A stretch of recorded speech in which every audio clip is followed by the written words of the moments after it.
नमस्कार दर्शक बंधु आपण देखुछन्ती सावधान ओडिशा ओडिशा लोकों पई आसीजे एक बड़ खबर। राज्य सरकार आरंभ करछन्ती एक नुआ खाद्य सुरक्षा पदक्षेप मुख्यमंत्री अन्नपूर्ण योजना। ए योजनार मूल लक्ष्य होची राज्य रे कोनोसी लोक मध्य खाद्य अभाव न रहंतु। आसंतु जानिबा कोन मिलिबो योजना रे। पूर्व राशन कार्डधारी माने प्रति व्यक्ति को 5 किलो चाउल पाउथिले, किंतु एबे सरकार ए नुआ योजना अधीन रे अतिरिक्त 5 किलो चाउल देगो देई मोट 10 केजी चाउल प्रति व्यक्ति को मागणा मिलिबो। ए योजना रे राज्य रे प्राय 3 कोटी अधिक लोक लाभ पाइबे। विशेषकर गरीब और निम्न आय वर्ग और दुर्बल परिवार माने एतिर सीधासड़क लाभान्वित हेबे। ए विशाल योजना पाई राज्य सरकार प्रति वर्ष प्राय 8000 कोटी टंकार अधिक खर्च करिवे।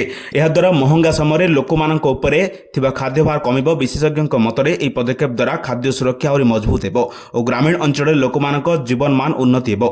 एही योजना रे खर्च हेबाकु थिबा अर्थ को राज्य कैबिनेट मोहर मार्ची। कैबिनेट निष्पत्ति बाबद रे सूचना देई मुख्यमंत्री मोहन चरण माझी कहचंती राज्य रे खाउटिंग को आवश्यकता अनुसार चाउल उपलब्ध करा जाय खाद्य सुरक्षा को और सुदृढ़ करबा उद्देश्य रे नूतन योजना आरंभ होइछि। आर्थिक वर्ष 2026-27 नूतन योजना मुख्यमंत्री अन्नपूर्ण योजना माध्यम रे राशन कार्ड को अतिरिक्त चाउल उपलब्ध करा जिवो। राज्य खाद्य सुरक्षा आईन बा एनएफएसए और राज्य खाद्य सुरक्षा योजना बा एसएफएसएस अधीनस्थ हिताधिकारी को अतिरिक्त चाउल कोटा बंटन करबा नै स्थिर होइछि। आगामी दिन रे योजना किपरि काम करिवो, लोक माने किपरि लाभ हेबे, सेथिपई आमे आपनको अधिक तथ्य दे पाइबो। से पर्यंत हम से जोड़ी रहंतु। ब्यूरो रिपोर्ट सावधान ओडिशा।